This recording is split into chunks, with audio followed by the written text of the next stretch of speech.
Hello again. I guess it's time for us to chat, as is our routine. Not to imply that this is unwanted. In fact, I think I'm growing rather fond of you.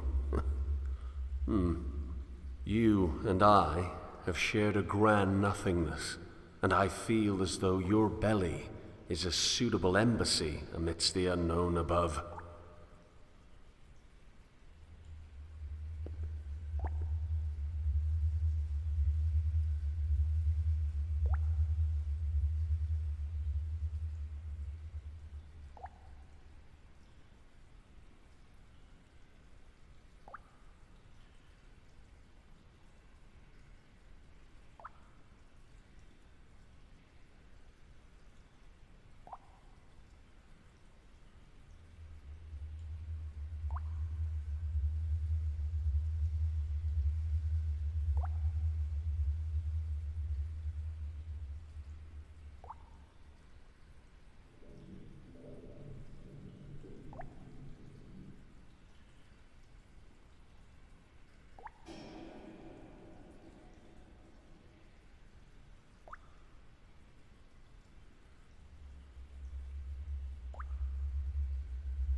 Do you want me here? I know the question must seem odd, if not insulting, but I really must ask. You seem distant as of late.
admittedly, and please do not take offense. Your innards sometimes frighten me. Even in the complete safety of a belly unto myself, there are places like this that I do not want to know.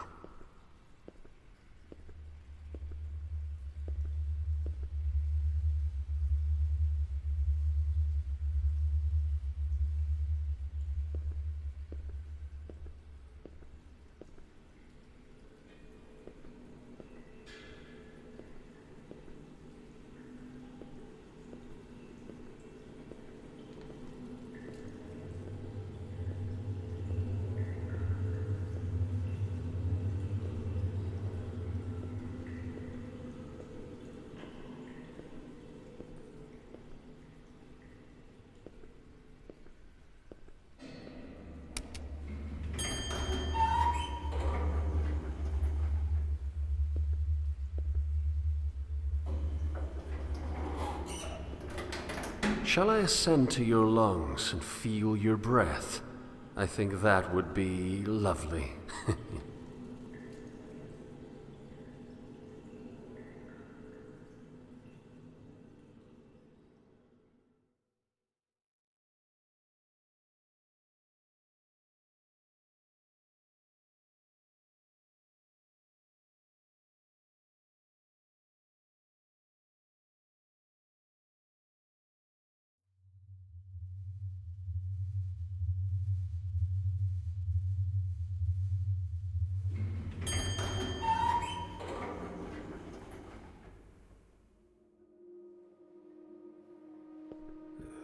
Simple little animals, aren't they? Filthy, no doubt, but can you really blame them? I suppose that if I were to hate them for their nature, I would be just as filthy. It's an odd position. To hate a rat for being a rat is to make oneself a rat all the same.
What's down there?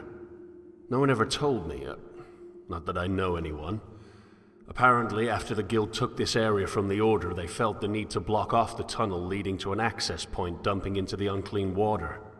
Everyone knows not to drink it, so why block the path?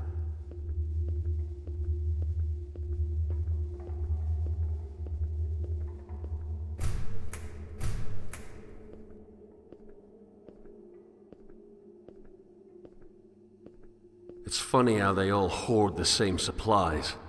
All of it from the old city, and all of it wasted.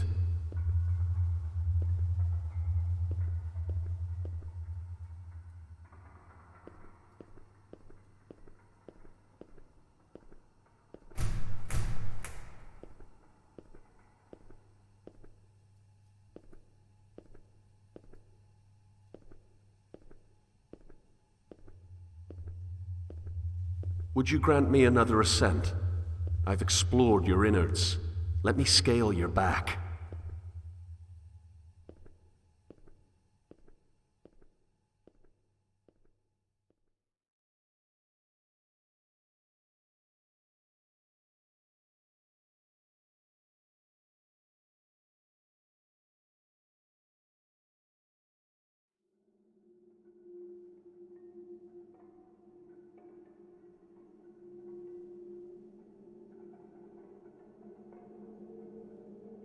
It's always struck me as odd that evil is never self-aware.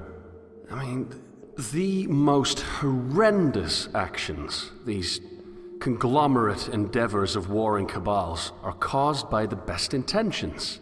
So all that's left is this grand suspicion of idiocy. Good intentions are moot under the control of a ludicrously stupid idea. But my contribution is hardly an appropriate contrast. I would like to argue that my contribution is non-existent, and thus superior to their negative impact. But the truth is, we're all infinitely terrible for not contributing at all, be it through neutrality or detriment.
I don't know why we exist in self-destroying structure. We all share a fondness for that which is correct, and we're all certain that we have it. But there must be a way for that loyalty to flourish without burning the last shreds of coexistence between our species. That is, a species that is primarily defined by its diversity. I don't know if I'm arrogant for assuming that my desire for progress is any indication of my task as a catalyst, but I tried to find Tarshish already. Only in my attempted escape did you find me, and I do not believe that you found me without reason.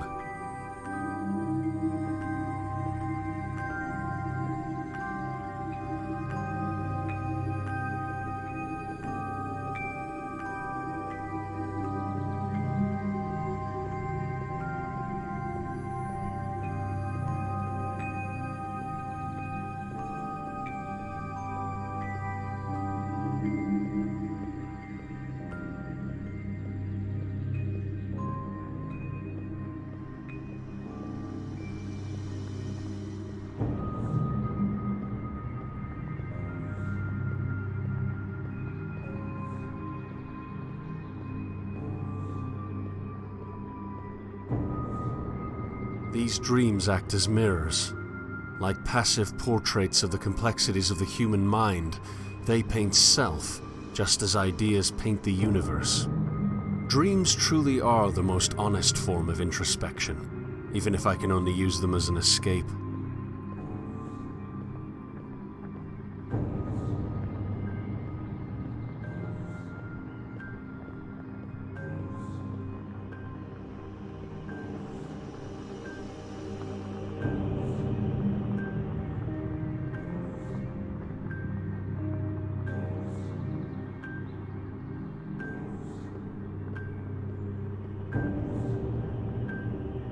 Of course, if this mirror is to be trusted, then I'm just as vile as the others. The contrast between my reality and this one tells me that I do not belong here. The only thing I have that they do not is a fondness for this new world.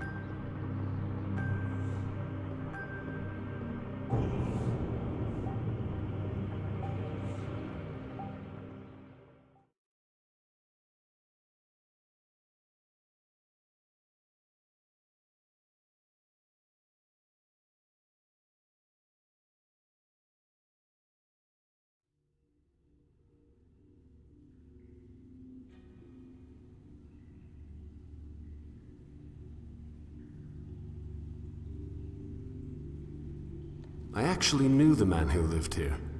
I believe his name was Solomon, though he insisted that the matter was irrelevant. During the few times we spoke, he seemed ungrateful to the point of mental masochism. He would consistently act as though you have somehow maliciously trapped him within your confines, to limit what can be done with the outside. I, of course, know you better. You and I have a special relationship.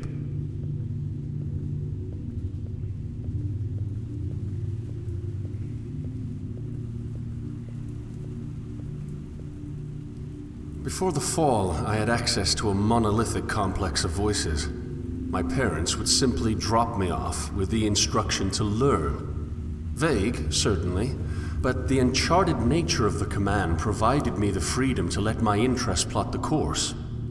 My travels picked up in speed as the voices became stronger, pulling me ashore to distant lands where discovery welcomed me with open arms.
if he could only have seen your qualities, your utilitarian and defensive necessity.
The dreams he created were his escape.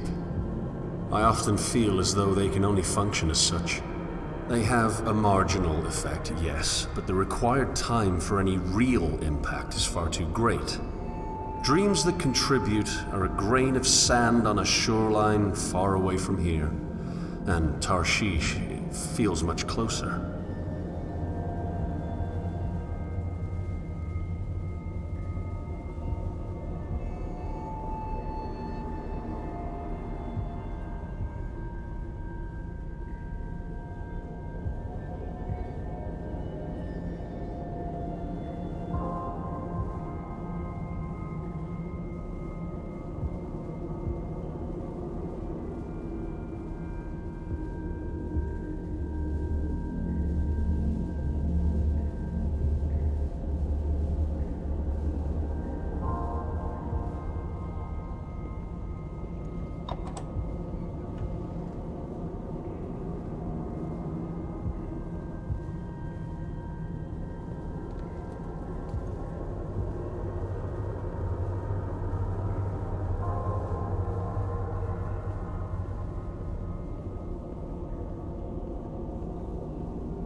Perhaps his dreams were a ladder leading to uselessness. Perhaps my dreams are the same.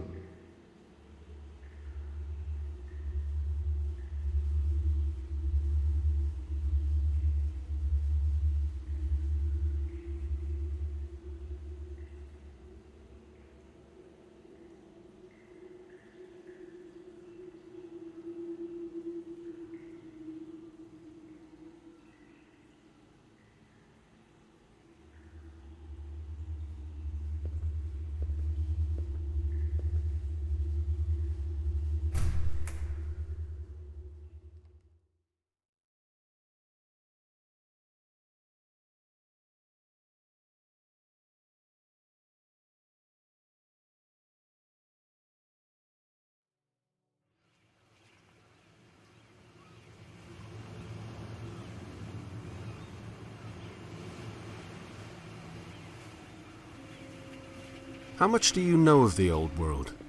Did you even exist? Were you thrown overboard when your fall occurred, floundering in a new and terrifying negativity? My transition was not a comfortable one, so in this we can feel a measure of companionship.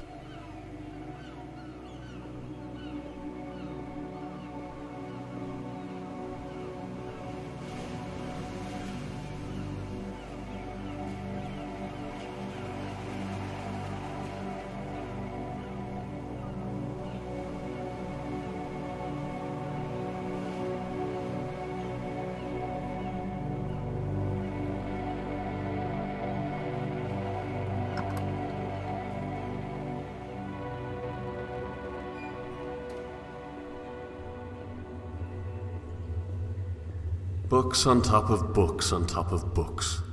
Voices creeping in from the vasts of a larger and more ancient world, now trapped in the claustrophobia of narrow minds and cold halls.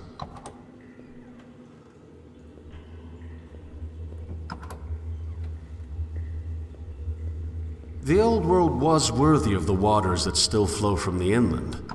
These green pipes that provide us with the basic sustenance we need for a pointless existence are nothing but charitable structures for an already stagnant populace. In this sense, our ideas never change because we rejected the source for its fruits.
One of the larger unknowing camps is nearby. Their lack of organization tends to make it difficult for them to avoid the conflicts between the Guild and the Order. Of course, the unknowing themselves make their own little raids. This results in it being difficult to maintain any sense of pity. Regardless, I'm sure the onslaught was horrendous. People never fight harder than when someone else attempts to uproot their anchor, even if that someone only does so by existing.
All of our dreams at their core involve some sort of contentment.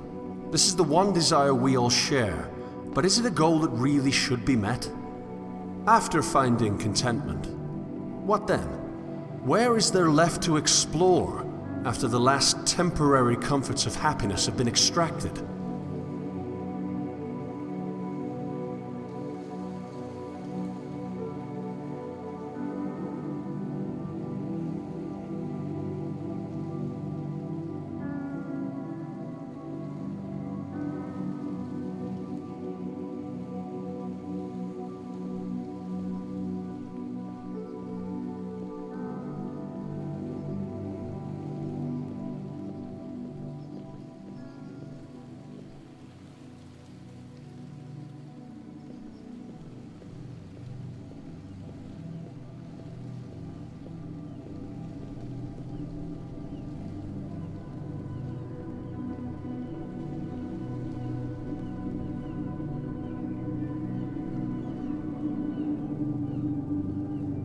Our island is plagued with the fruits of a collective mental landscape that defines us as desperately holding on to something correct.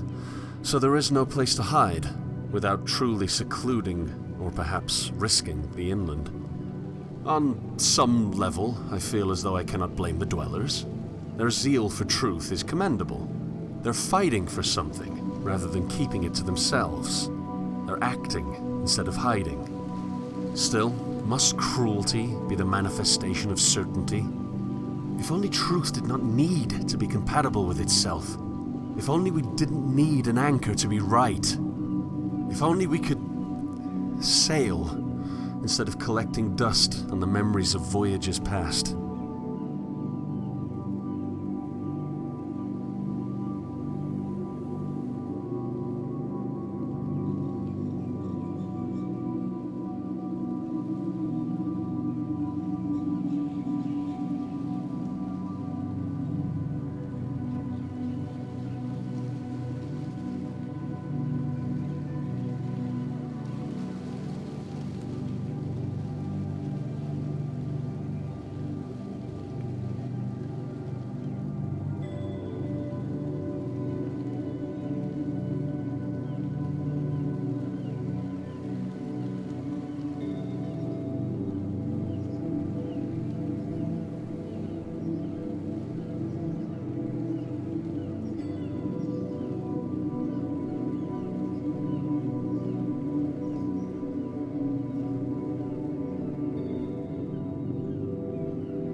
I remember the exact moment. I remember the slight touch of ocean air passing over my skin as I stared aimlessly into the afternoon sky. It's interesting how, though generally more depressing, I actually preferred a cloudy sky to a clear one. Two vast expanses of blue separated do not have that quality of diversity that a more speckled display boasts. This is not to say that a cloudy sky is wholly unfortunate, because there were moments amidst the grey that I learned to dwell in. I learned to live in the moments where the heavens would tear through the sky as if digging through dirt, creating little bursts of pastel light in the otherwise desaturated gloom. It's as if clouds are nothing but a frame. I wonder if without them, happiness would turn into a flat portrait of stagnation.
We're almost there, Leviathan.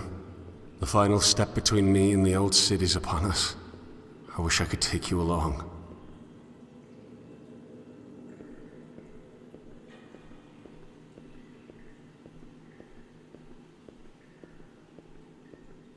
Will you remember me? After all, I could never forget you. And how can I even begin to thank you for all that you've done for me? You protected me from a world that I was too weak to bear. But now the distant shores of another reality are calling me home. To something I've never seen before. A dangerous and unpredictable world lies ahead of me. But I'm ready to let loose the sails.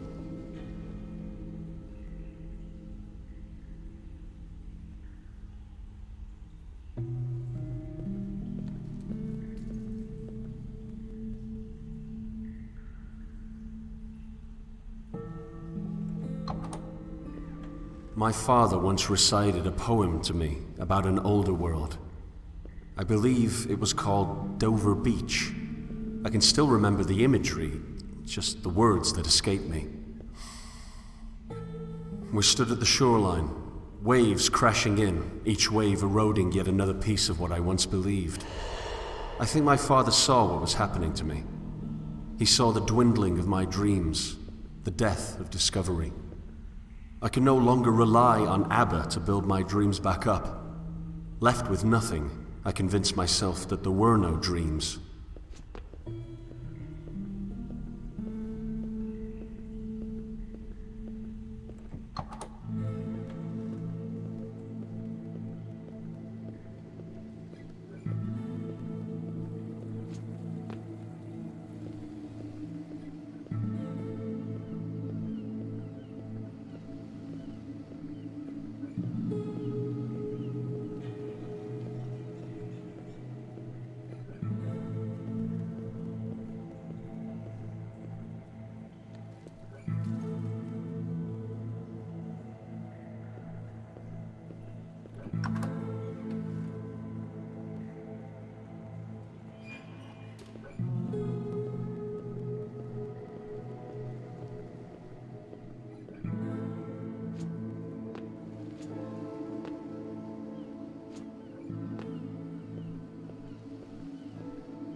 Here it is. The leap. Goodbye, my old friend.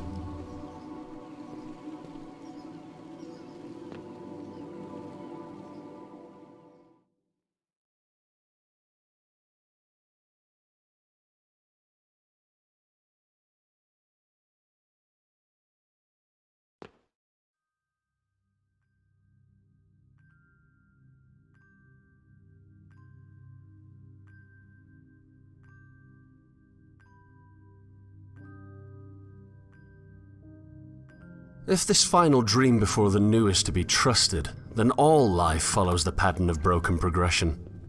Some call it redemptive history, still others call it galvanization, yet the trajectory is undoubtedly the same. We exist on a familiar shoreline, with the waters lapping at our feet.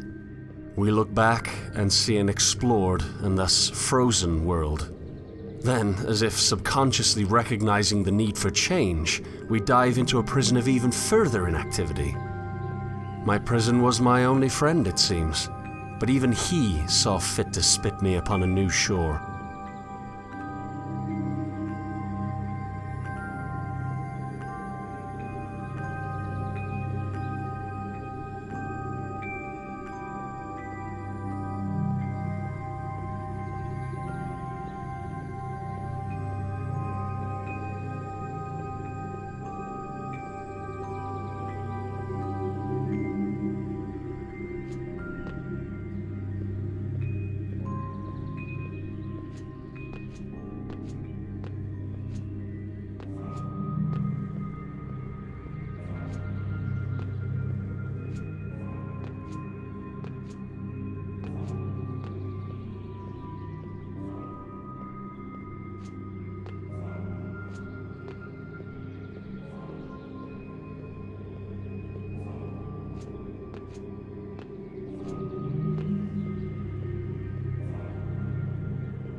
Perhaps Leviathan existed for me to discover him, even if that which I explored was my prison.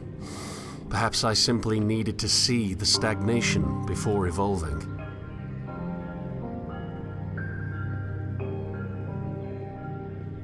When I was a child, I was given a rowboat. I wanted to sail, so the universe built me a galleon. How unfortunate that, when I got older, I no longer wished to explore.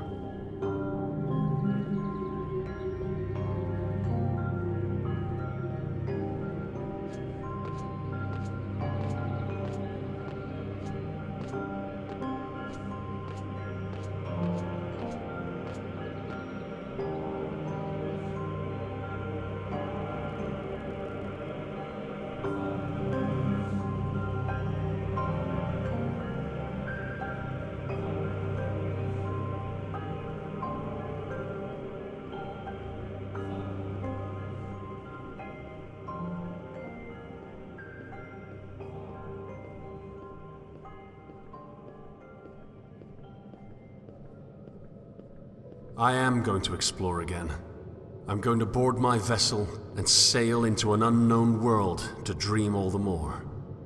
I'll leave this dream behind to feel the sand of other shores in my hand and let it loose as I travel inward towards newness. First, however, I'll make one last dive into abyss.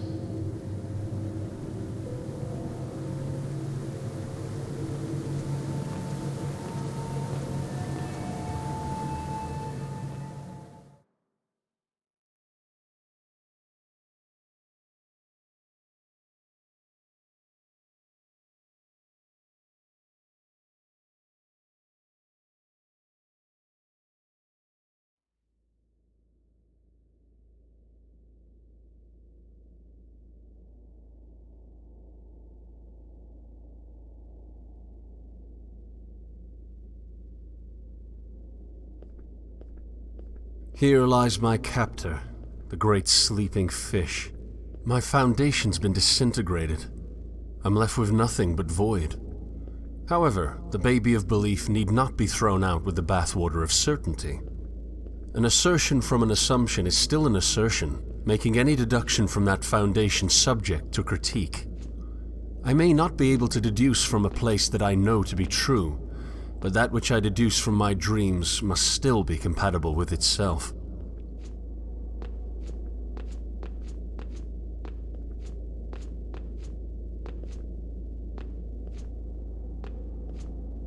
Like a child, I regressed with no end. Over and over I asked, why? As each answer demanded further questioning. Eventually, I convinced myself that the regression was nonsensical, by nature of it being childish. But what if that childlike curiosity is the vessel that can bring us to usefulness? What if we put aside the certainty and adopt discovery?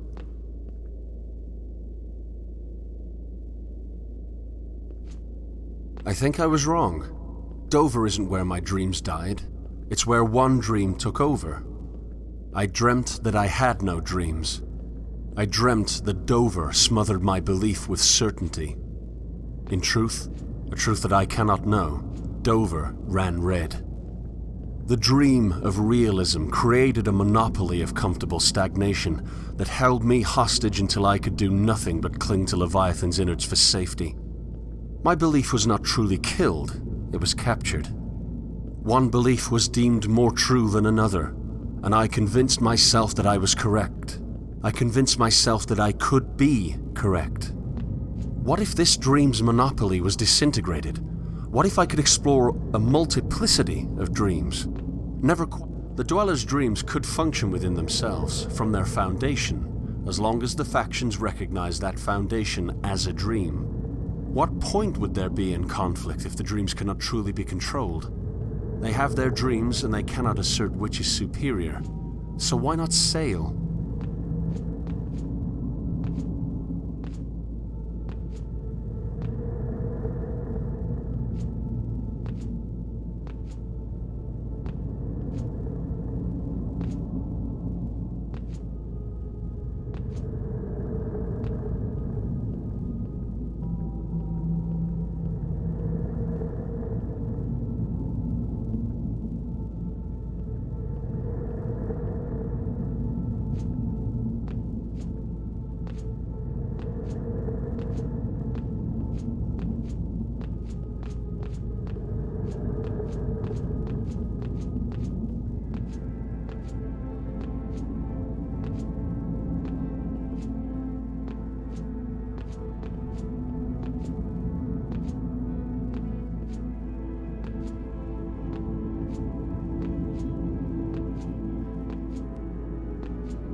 Solomon saw the illusion for what it was. He saw that the lack of dreams was a dream itself. His downfall was in his pessimism, however. He saw the manifesting process of dreams to be too slow. But of course it is, my dear Solomon. The dreams will never manifest in our lifetime, but that's where they have their worth. The dream, the ideal, is an object whose grasp should never be fully achieved. It is in the desire for the object that our true desire should lie. We should desire to desire, and in presenting the ideal to a fallen world, we will make incremental steps towards perfection as the eschaton approaches. One giant leap for a man, one small step for mankind, Solomon.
I would tell myself that the real world has shown itself like a clear blue sky, spotless in its vast and flat nature.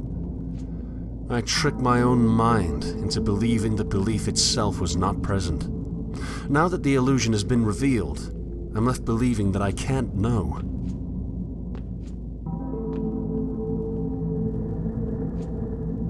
Truth must be compatible with itself based on a starting point I can't prove. I can't assert which dream is not a dream at all because they're all just dreams. Why not discover the dreams I can't control, rather than hiding portions of them away to let what I was certain of flourish?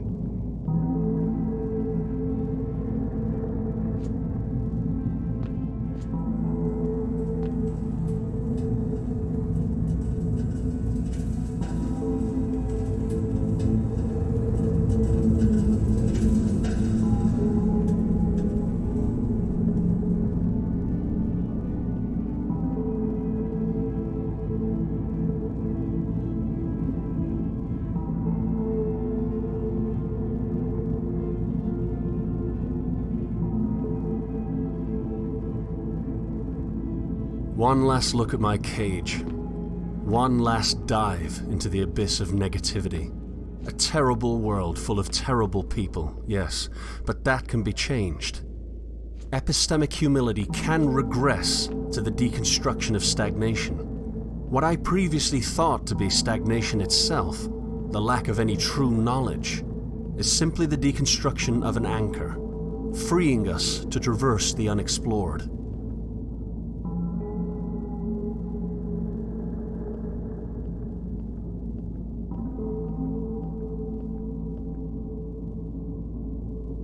I swam the depths. I confronted the bottom of the redemptive checkmark. I was far more negative than those who still cling to certainty, but that's part of the progression. It's part of the broken progression. In this respect, we cannot improve without first deconstructing.